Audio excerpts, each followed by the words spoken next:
Hi everyone, we're so excited to finally have you here on campus. My name is Lainey Wilson, Alpha Phi's chapter president.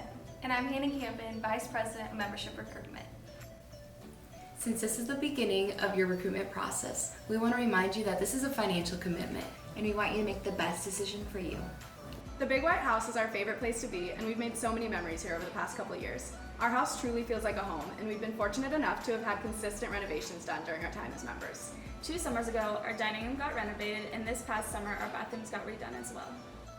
Here at Alpha Phi, we uphold ourselves to 6 values. These values are service, scholarship, sisterhood, leadership, loyalty, and character development. Last semester, our chapter's cumulative GPA was a 3.74. Throughout the year, we hold study nights with snacks, and it's a great way to hang out with your friends and focus on school at the same time. We also have academic mentors, so if you ever need help with homework, there's always somebody there. Our chapter has 135 members, and we look forward to welcoming several of you amazing women into our 2020 pledge class.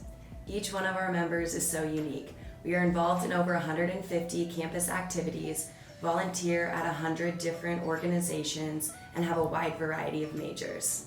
But we all find a common place in Alpha Phi. When I think about Alpha Phi, I think about the most amazing experiences I've had over the past 2 years, from philanthropic opportunities to just coming here and hanging out at the house. To getting getting together for social events, to staying up way too late at the library. No matter the circumstances, there is always something and someone to do it with. 3 years ago, I found my place in Alpha Phi, and through this process, I hope you all find where you best fit in. Best of luck finding your forever homes.